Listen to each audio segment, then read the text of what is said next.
இப்போ 9th some என்ன கொடுத்துருக்காங்க, find the reminder when 2 power 81 is divisible by 17. அதாவது 2 power 81 ஐ 17 வகுக்கும் போது கிடைக்கும் மீதியை காண்க. ஓகேவா? இப்போ நம்ம என்ன எழுதிக்கலாம்னா 2 power 81 கான்கரண்ட் டு எக்ஸ். இந்த எக்ஸ் வந்து நமக்கு தெரியாது, அதுதான் என்னது நமக்கு கிடைக்கிற ஆன்சர் ரிமைண்டர். இந்த ரிமைண்டர் நமக்கு தெரியாது. மாடுலோ 17 அவங்களே கொடுத்துட்டாங்க, எதால டிவிசிபிள் ஆகும் 17ஆல. ஓகேவா? இப்போ இந்த 2 power 81 நம்ம 2 power 9 எழுதிக்கலாமா? 9 9s are 81 இல்லையா? இப்போ 2 power 9க்கு மட்டும் ஃபர்ஸ்ட் கண்டுபிடிச்சோம்னா என்ன கிடைக்கும் பார்க்கலாம். 2 power 9 மட்டும் போட்டோம்னா 2 power 9 congruent to x modulo 17. 2 power 19ஓட வேல்யூ என்னது 512. ஓகேவா?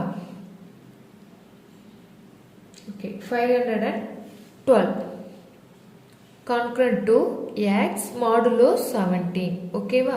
இப்போ இந்த 512 17ஆல டிவைட் பண்ணோம்னா நமக்கு ரிமைண்டர் என்ன கிடைச்சிருக்கு, 2 கிடைச்சிருக்கு இல்லையா?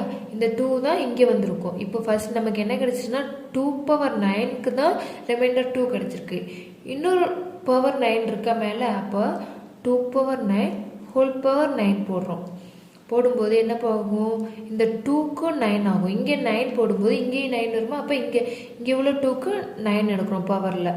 So 2 power 9 modulo 17. Already 2 power 9க்கு வேல்யூ நம்ம கண்டுபிடிச்சி வச்சுருக்கோம், என்னது 512. ஓகேவா? 2 power 9 இப்போ 9 9s 81 ஆயிருமா, 81 எழுதிக்கலாம். 2 power 81 congruent to 512 modulo 17. Already 512க்கு நம்ம என்ன கண்டுபிடிச்சிட்டோம், ரிமைண்டர் கண்டுபிடிச்சிட்டோம். என்ன கிடைச்சது, 2 கிடைச்சது. அப்போ 2 power 81 கான்கரண்ட் டு நம்ம 512க்கு என்ன கிடைச்சது, 2 ரிமைண்டர் கிடைச்சிருந்துச்சு. 2 மாடுலோ 17. ஆன்சர் என்னது 2. ரிமைண்டர் வேல்யூ என்னது 2. ஆன்சர் என்னது, த reminder when 2 power 81 is divisible by 17 is 2. இப்படி எழுதிக்கோங்க. தமிழ் எழுதுறவங்க 2 அடுக்கு 81 17ஆல் வகுக்கும் போது கிடைக்கும் மீதி 2. ஓகேவா? இதோட 9th சம் முடிஞ்சு. அடுத்த 10th சம் பார்க்கலாம்.